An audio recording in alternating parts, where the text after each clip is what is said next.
Nah, sekarang gua lagi mau OTW nih ke Petra. Jadi stay tune terus ya di sini bareng GP.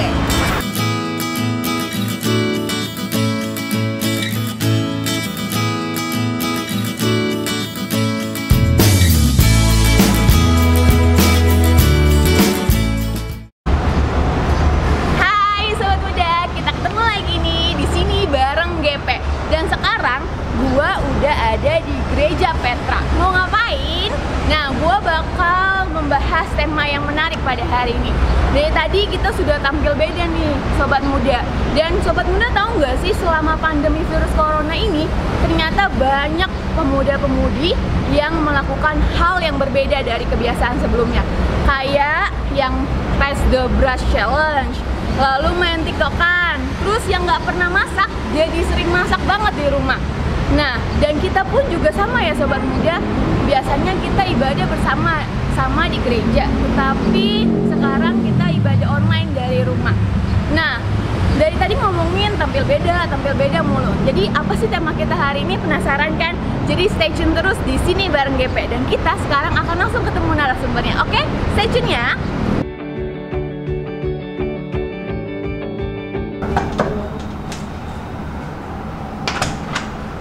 Halo Pak. Halo, mari silakan. Hai sobat muda, sekarang kita sudah bersama dengan narasumber kita pada hari ini, yaitu Bapak Adriano Wangkai. Selamat pagi Pak, bagaimana kabarnya Pak? Baik. Puji Tuhan. Nah, Pak Adriano Wangkai ini sebelumnya sudah menjadi narasumber juga ya Pak di episode pertama kita ya. Oke, nah sebelum kita masuk ke dalam pembahasan nih Pak, mau bertanya dulu nih Pak. Untuk tema kita hari ini kan adalah berani tampil beda. Nah, selama pandemi kemarin, aku lihat sosmed nih Pak, Instagram, Facebook, banyak banget nih pemuda-pemudi yang sekarang ini sudah berani untuk tampil beda. Jadi yang biasanya nggak pernah masak nih Pak, jadi masak di rumah gitu. Ya contohnya dikit-dikit kayak aku sih Pak gitu. Terus ada juga yang biasanya nggak pernah make up tapi ikutan challenge di Instagram untuk make up gitu Pak. Nah, menurut Bapak nih, berani tampil beda itu sebenarnya hal yang wajar atau bagaimana nih Pak? Oke, pertama saya mau jelaskan dulu ya, dua istilah menurut hemat saya harus kita pisahkan antara tampil, Ya. sekedar tampil, pokoknya tampil, dan yang kedua soal beda itu. Oke Pak. Beda itu bisa, ya pokoknya kita tidak sama lah ya, Ya.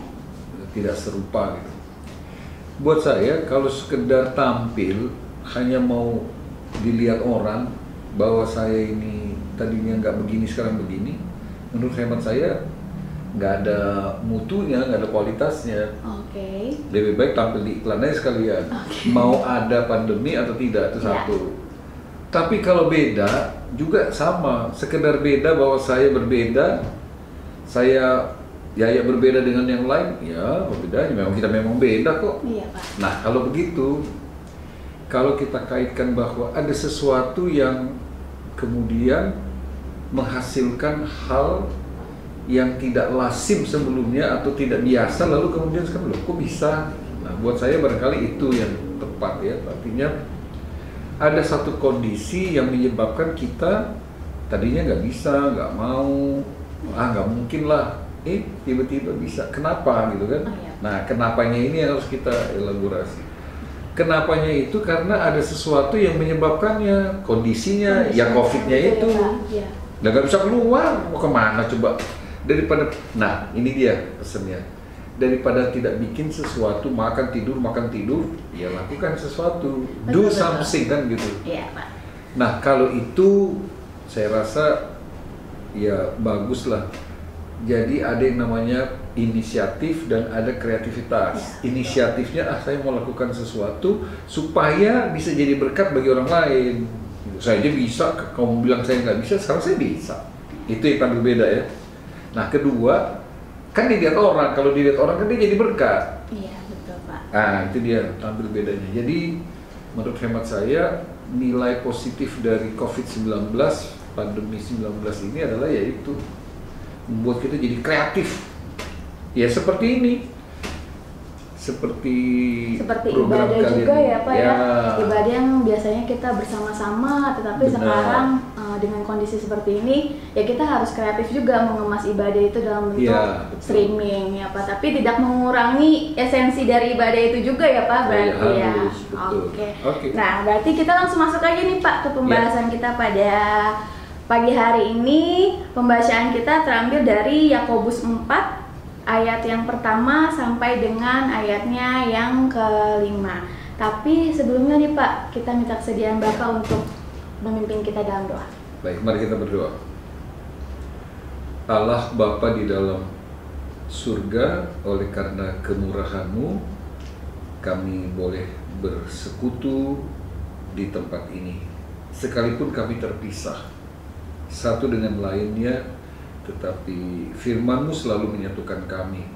Sebagai anggota gerakan pemuda, berkatilah firman, percakapan yang hendak kami lakukan, dan Roh Kudus memberkati kebersamaan kami pada saat ini. Terima kasih ya Tuhan atas waktu dan kesempatan yang Tuhan berikan. Kami mau memanfaatkan itu guna memahami dan kemudian menyatakan kehendak Tuhan itu dalam kehidupan kami sebagai kaum muda. Di dalam nama Tuhan Yesus Kristus kami berdoa. Amin. Oke, baik Pak. Nah, bacaan kita ini dari kitab Yakobus pasal 4 ayat 1 sampai 5 ya. Iya, betul Pak.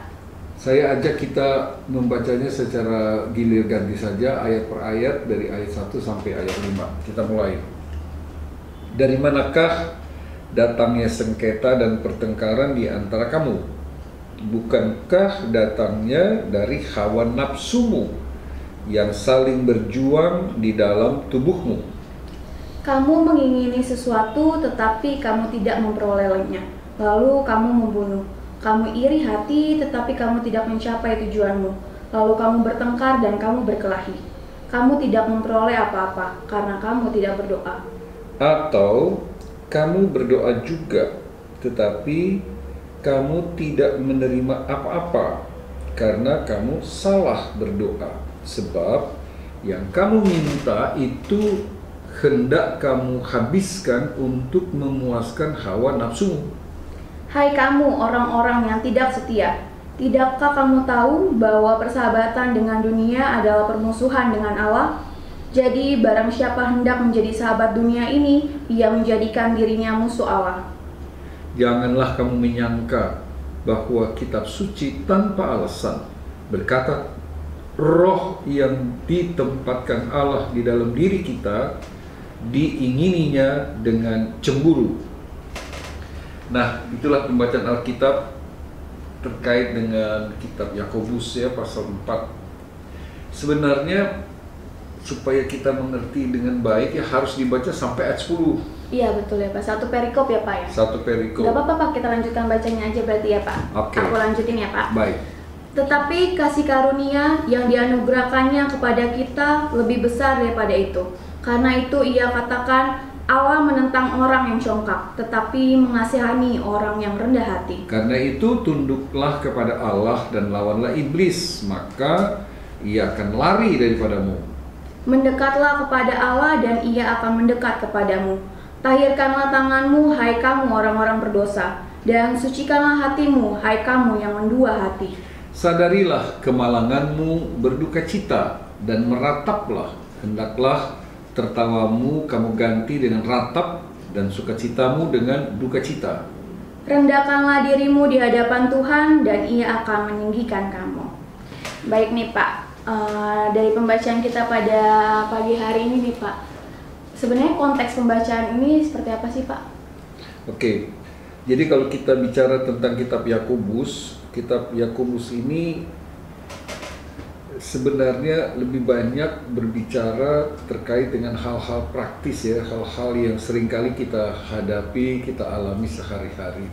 Pertanyaannya, kalau kita hidup di dunia ini, apa sih yang harus kita lakukan apabila, apa sikap kita ketika kita hidup, bergaul, berinteraksi, berrelasi dengan orang lain?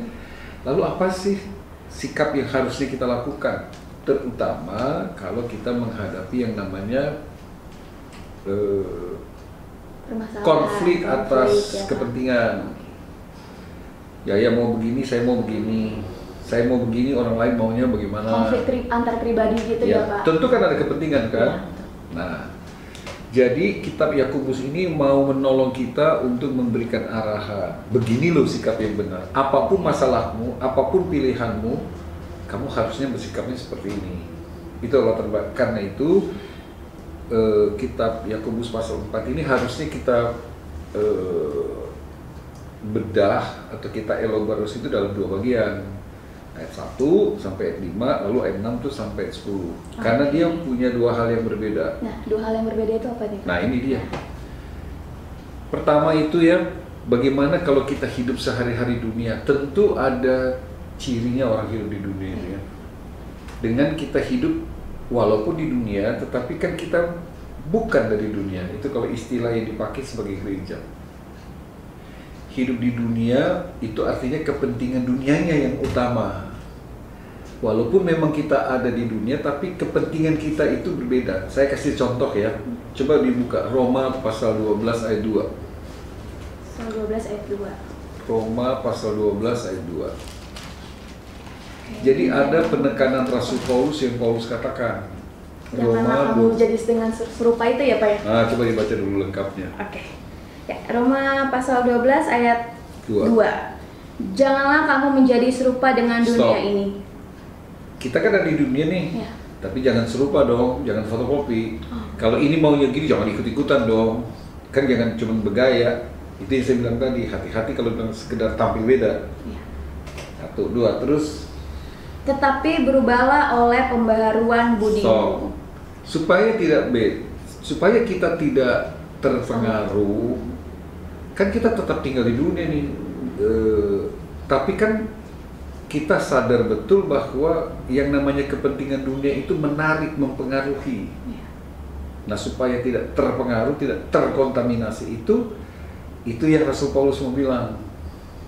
Gitu ya. Apa yang mau dibilang? Itu yang ditulis. Apa tadi? Berubah. Nah, oleh pembaharuan budimu. Pembaharuan itu gak cuma ngomong, gak cuma gaya, tapi mulai dari hati nurani. Hati nurani itu yang paling dalam, dia yang membentuk niat. Nah, niat itu ujungnya adalah perilaku. Saya betul di sini, orang ajak A, saya tidak akan bilang A. Punya prinsip juga ya. Nah, itu pembaharuan budi. Dia tidak di-drive, tidak diarahkan menurut masa bodoh, yang penting kan kita di dunia. Nggak bisa. Itu dia. Barulah yang ketiga. Nah, sehingga kamu dapat membedakan manakah kehendak Allah. Sehingga itulah tujuannya. Ya. Jadi 3 hal tuh ya itu. Jadi tidak ikut-ikutan, kita punya pembaharuan budi supaya kita bisa membedakan nih. Ya, betul. Nah, ketika mampu membedakan kan sikap kita lalu jelas. Betul kita di dunia, masa kata dunia begini terus kita maunya begitu. Tidak. Nah, inilah yang saya mau bilang. Kitab Yakobus ini membantu kita untuk menolong, dalam perilaku kehidupan sehari-hari. Memang kita ada di dunia. Tuhan gak larang kita bergaul, kita hidup di dunia. Tapi jangan kemudian ikut-ikutan. Nah, berdoa, dengerin Tuhan, patuh, setia. Bahasa ini yang digunakan mulai dari ayat 6 sampai ayat 10. Itu latar belakang penulisan kitab Yakobus ya. Jadi yang ayat 6 sampai 10 lebih ke tindakannya itu ya Pak ya. Iya. Bagaimana seorang harus bersikap, bertindak dalam kehidupan ini gitu ya Pak. Betul. Dan sebenarnya latar belakangnya dari Yakobus membuat pasal ini nih Pak tentang hawa nafsu dan perbuatan dunia ini, itu apa sih Pak latar belakangnya sehingga Yakobus menulis surat ini? Pertama ya. Itu ada di ayat 1. Dari manakah datangnya sengketa dan pertengkaran di antara kamu? Pertanyaannya adalah, kok ada sengketa? Kok ada pertengkaran? Coba jawab dulu itu. Sengketa itu artinya kita berbeda. Kalau berbeda itu kan selalu menunjukkan kebenaran siapa yang benar. Betul kan? Kita selalu bilang begini dalam bahasa gaul kita. Lu kok ngotot amat sih? Betul nggak? Ngotot amat sih lu. Artinya itu apa? Lu jangan maksa kehendak lu dong. Saya pun begitu. Nah, pertengkaran itu adalah saya benar, Yaya juga merasa benar. Nggak ada titik temu. Nah, pertanyaannya, kok bisa sih ngotot-ngotot itu? Ayat ini mengatakan, datangnya dari hawa nafsumu yang saling berjuang di dalam tubuhmu. Berarti pertengkaran di dalam pribadi juga sih sebenarnya ya Pak ya? Iya. Melawan hawa nafsu itu ya Pak? Antara gini loh, antara keinginan, kepingin ya. maunya banget itu, tapi ini ada yang firman Tuhan bilang gak boleh. Ayo, yang mana ya? itu jelas nih ya. Sering banget sih Pak kayak nah, gitu. Sering mana yang kita korbankan coba? Kehendak Tuhan atau kehendak dirinya? Sering mana ya sobat muda? Paham nih ya? Ya, oke Pak. Nah, Yakobus ini mau luruskan cara berpikir. Perhatikan ayat 2 ya. Kamu mengingini sesuatu, tapi kamu tidak memperolehnya. Apa yang terjadi coba? Kamu pasti menyakiti. Ya. Ada Merasa nggak terima juga Pak. Iya. Oh, contohnya banyak dalam Iya. Alkitab. Yang paling terkenal itu kan kejadian nih. Kain dan Habel. Nah, gara-gara iri hati nih, ayat ini bilang tuh, kamu iri hati tetapi kamu tidak mencapai tujuan, lalu kamu bertengkar dan kamu berkelahi. Apa ujungnya? Tidak memperoleh apa-apa juga. Membunuh. Ya. Nafsumu yang saling berjuang dalam tubuhmu, kamu mengingini sesuatu, kamu tidak memperolehnya, lalu kamu membunuh.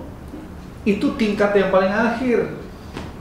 Jadi mengekalkan yang namanya, pokoknya gue bener, nggak peduli, kan saya yang bener. Wah, ini bahaya nih. Nah, jadi ini semua kalau kita lihat ya, itulah kehidupan duniawinya. Kayak gitu tuh modelnya kehidupan dunia. Pertanyaannya, anggota GP mau kayak gitu ya? Kalau enggak, terus gimana dong? Pak, saya sudah berdoa loh. Apanya yang lu udah berdoa? Ayat 3 bilang, kamu berdoa, tetapi kamu tidak menerima apa? Kenapa coba? Doa yang salah Pak? Atau apa nih Pak?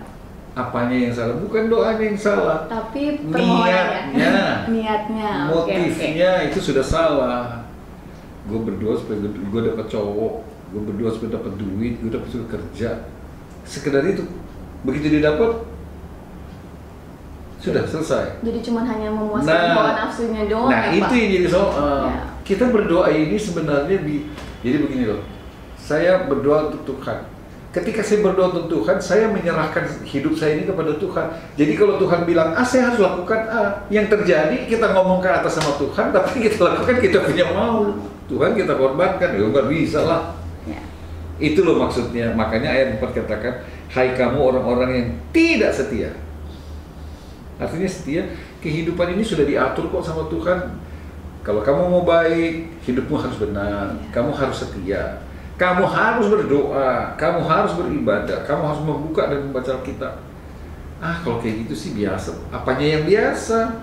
Kamu tidak mau membiasakan diri.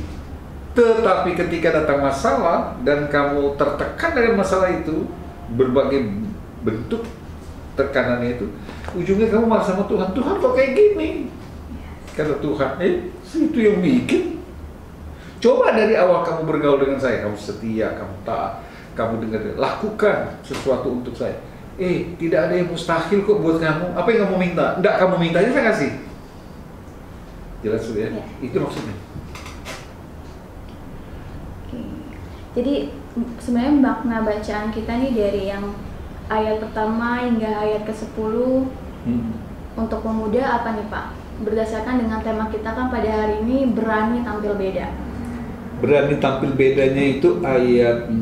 Oke. Apa tuh?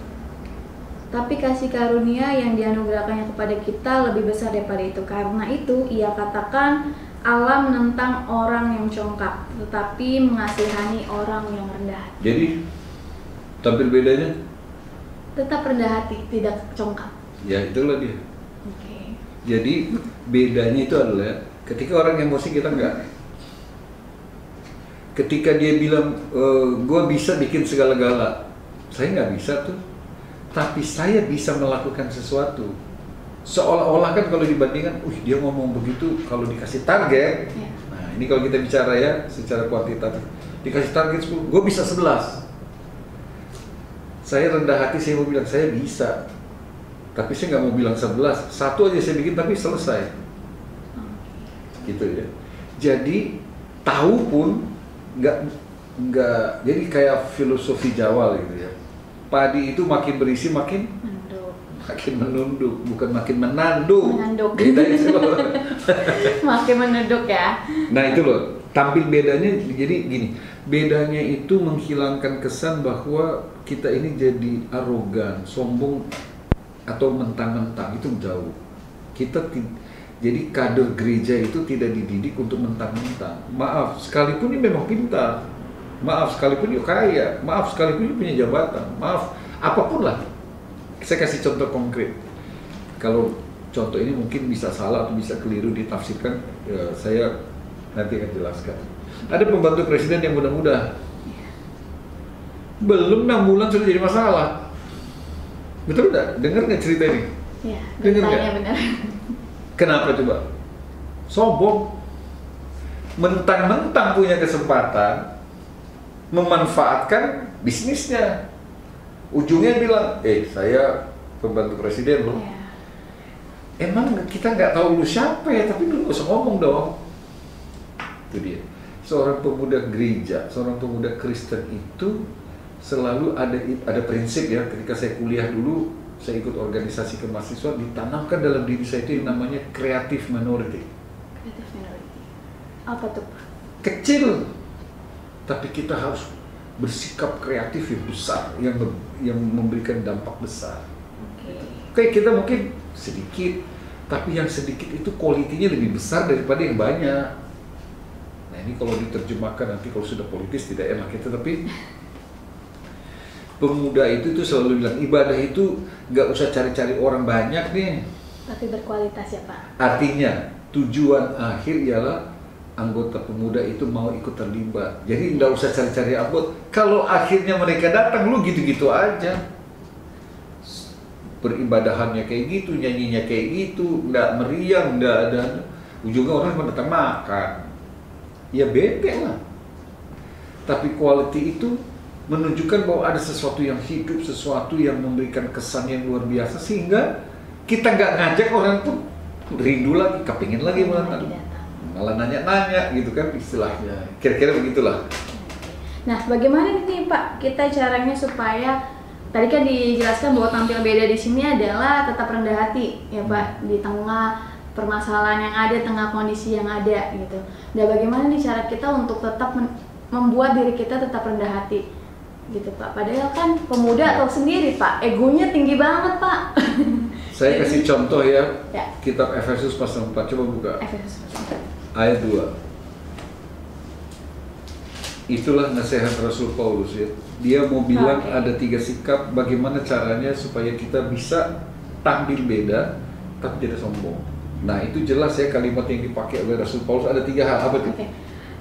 Efesus 4 ayat 2. Hendaklah kamu selalu rendah hati, lemah lembut dan sabar. Lalu tunjukkanlah kasihmu dalam hal saling membantu. Pertanyaan saya buat Yaya, buat pemuda, bisa nggak tuh rendah hati? Lemah lembut? Bukan, rendah hati lawannya sombong. 3 lah. Lemah lembut, kasar. Emosional. Ya. 3, sabar? Nggak sabaran. Nggak sabaran. Maunya buru-buru aja ya Pak. Nggak disiplin, main. Coba kita renungkan baik-baik. Jadi seseorang yang percaya kepada kekuatan Tuhan, betul Tuhan bilang tampil beda, tapi bukan show of force, beda ya. Bukan mentang-mentang GP, lalu kita pakai bendera, pakai simbol-simbol, nggak perlu. Tampil beda itu satu ya, dia terlihat, tapi terdampak. Nggak cuma kelihatannya, tapi apa yang dia lakukan itu berdampak, membawa sesuatu. Itu saya bilang tadi, tampil beda itu kan nggak sekedar tampil ya, nggak sekedar beda, tapi ada sesuatu yang menjadi. Nah apanya itu? Ya nggak sombong lah. Tunjukkan you punya kualitas dalam you bersikap, you berkata-kata, bertutur kata, nggak membangun pencitraan diri, tapi juga tidak mencederai orang karena banyak kelemahan. Jadi jangan suka fitnah orang, jangan ngomongin orang, mampu menahan diri. Rendah hati itu kan mampu menekan nih, jadi mampu kepengen ini orang, nah itu ya. Makanya yang kedua itu sesudah rendah hati itu, yang mengikuti rendah hati itu, kalau kita mampu menekan, menahan diri, dia akan berakibat pada yang namanya lemah lembut, nggak emosional gitu loh, nggak cuma marah-marah aja kerjaannya. Dan ketiga ya sabar, mengendalikan gitu ya. Apapun keinginan, apapun hasrat dalam dirinya, motifnya apapun, kan kita ini mau melayani Tuhan, bukan mau membangun kerajaan gerakan pemuda, bukan membangun kesombongan, kan bukan. Tapi kehadiran kita itu berdampak positif terhadap orang. Nasihat Yakobus itu bagus sekali ya kalau buat saya, apalagi tampil beda. Spiritnya, semangatnya adalah bagaimana nama Tuhan Yesus itu dimuliakan ya. Yohanes 20 ayat 31. Coba dibuka Yohanes 20 ayat 31. Apa firman Tuhan katakan? Itu tujuannya. Kitab Yohanes pasal 20 ayat 31 ya, apa firman Tuhan bilang? Tetapi semua yang tercantum di sini telah dicatat supaya kamu percaya bahwa Yesuslah Mesias, Anak Allah, dan supaya kamu oleh imanmu memperoleh hidup dalam namanya. Perhatikan ayat ini baik-baik ya. Okay, Pak. Ada dua hal. Satu, jadi ada dua kata supaya di ayat itu. Pertama ialah supaya, ada ditulis itu, supaya kamu percaya bahwa Yesuslah Mesias, Anak Allah. Nah, saya bertanya, yuk percaya nggak? Percaya, Pak. Yesus itu adalah Tuhan dan dia adalah juru selamat. Oke ya. Pertanyaan saya, lu nggak sekedar ngomong dong. Ya. Nah, supaya yang kedua itu lakukan. Oke. Supaya kamu oleh imanmu memperoleh hidup dalam supaya kamu yang percaya kepada dia oleh iman. Saya tidak didorong dengan kesombongan. Oleh iman itu saya lemah lembut lah, saya sabar lah. Apa yang dikerjain? Tunjukkanlah kasihmu dalam hal saling membantu. Itulah yang oleh imanmu itu lalu dikatakan 31 itu memperoleh hidup dalam namanya. Nah, memperoleh hidup di dalam namanya Tuhan, bukan namanya situ. Betul kan? Kok cari-cari nama, cari-cari kemuliaan Allah untuk diri? Enggak dong. Kan sombong tuh namanya. Perhatikan baik-baik Yakobus tadi ya pasal 4. Perhatikan baik-baik apa firman Tuhan bilangnya. Ini bagus sekali soalnya. Yakobus itu katakan begini. Karena itu tunduklah kepada Allah ayat 7 dan lawanlah iblis. Nah, persoalan kita nih iblis ini menggoda, mengganggu, merayu. Akibatnya kita seringkali lari-lari dari Tuhan. Nah, kalau kita tunduk kepada Allah, maka maka iblis itu yang akan lari daripadamu. Karena itu ayat 8 bilang, mendekatlah kepada Allah dan Ia akan itu hebat. Mendekatlah kepada Allah. Kita tidak perlu, artinya ada upaya secara sadar kita butuh Tuhan. Nah, selanjutnya Tuhan yang datangin kita. Kok Tuhan datangin kita? Lu nggak perlu sesuatu selain nafas. You perlu duit, you perlu teman, you perlu macam-macam hal. Tuhan yang datang dengan segala kekayaan, anugerah dan berkatnya. Kan kita minta itu setiap hari, minta kesehatan, minta jodoh pula lagi, minta gaji lagi pula, ya kan? Paling tidak itu dia. Jadi coba lihat ayat 10 kata kuncinya jadi apa? Ya. Rendahkanlah hatimu di hadapan Tuhan dan Ia akan meninggikan kamu. Bukan orang lain yang akan meninggikan, tapi Tuhan. Okay. Kira-kira sudah bisa dapat ya? Ya, Pak. Pesan firman-nya ya.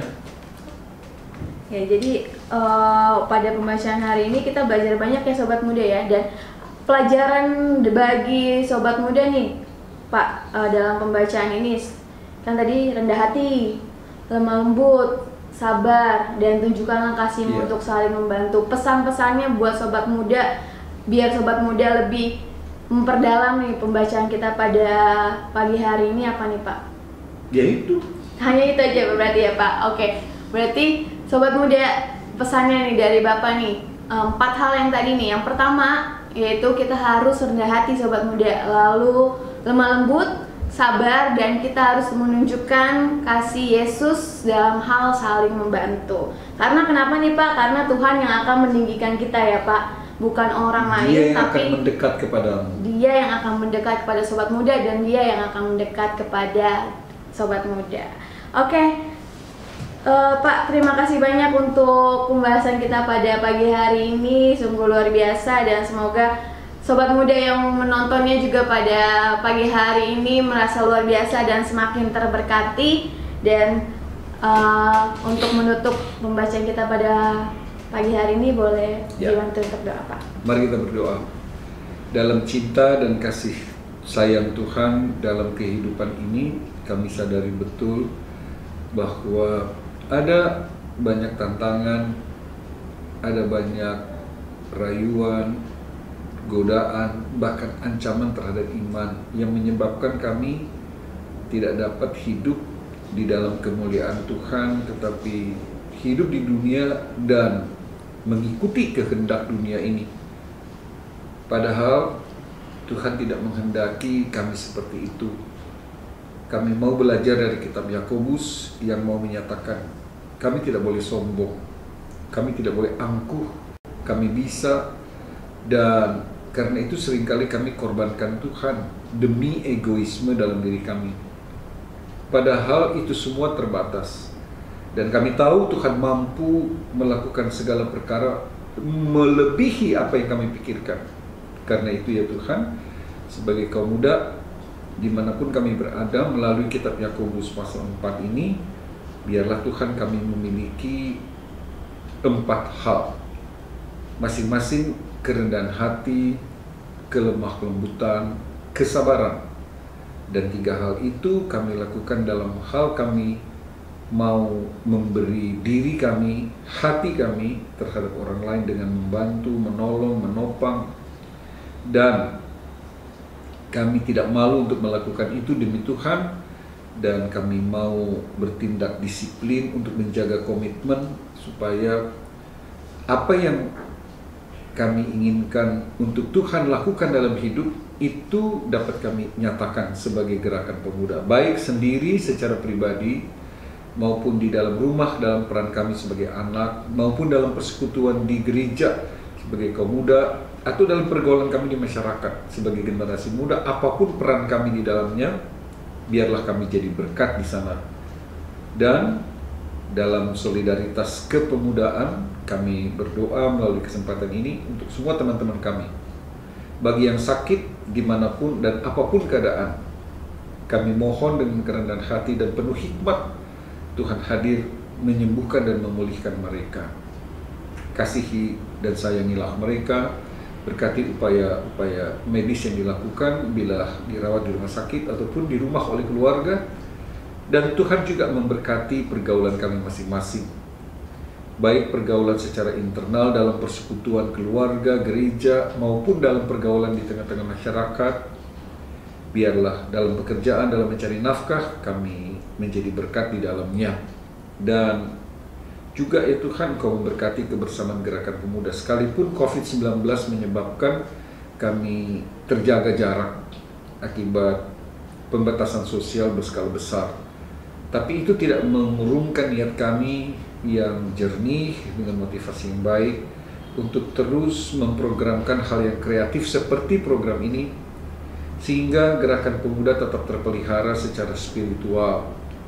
Dan kami merindukan kreativitas lainnya yang menyebabkan kami tidak hanya tinggal dan berdiam diri, tapi kami berani tampil dalam pengertian yang positif untuk menjadi berkat bagi Tuhan dan memberi manfaat dalam kehidupan, baik di rumah, baik dalam kehidupan kami secara pribadi dengan Tuhan, dimanapun kami berada. Terima kasih Bapa di surga, Engkau memberkati kami semua. Kami bawa doa kami dalam ketulusan, dalam keterbukaan hati, di dalam nama Tuhan Yesus Kristus, Juru Selamat kami yang hidup, yang telah mengajar kami berdoa. Bapa kami yang di surga, dikuduskanlah namamu, datanglah kerajaanmu, jadilah kehendak-Mu di bumi seperti di surga. Berikanlah kami pada hari ini makanan kami yang secukupnya, dan ampunilah kami akan kesalahan kami, seperti kami juga mengampuni orang yang bersalah pada kami, dan janganlah bawa kami ke dalam pencobaan, tetapi lepaskanlah kami daripada yang jahat.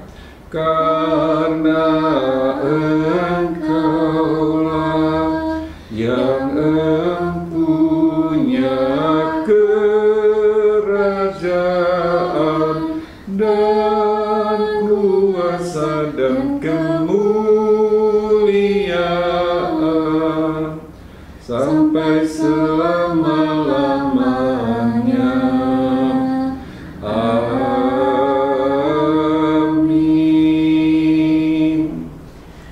Terima kasih banyak Bapak Pendeta Adriano Wangkai untuk waktunya hari ini, untuk siraman rohaninya pada pagi hari ini. Oke, Sobat Muda, jangan lupa nonton kembali Sini Bareng GP minggu depan, dan pastinya dengan tema yang akan lebih menarik lagi. Oke, dadah Sobat Muda, Tuhan Yesus memberkati. Salam sehat. Sudah nonton kan keseruan Sini Bareng GP pada hari ini? Nah, Sobat Muda, jadi jangan lupa untuk like, komen, dan share video ini, oke? Dan penasaran kan untuk episode selanjutnya? Jadi jangan lupa untuk subscribe dan nyalain loncengnya supaya kalian menjadi terberkati.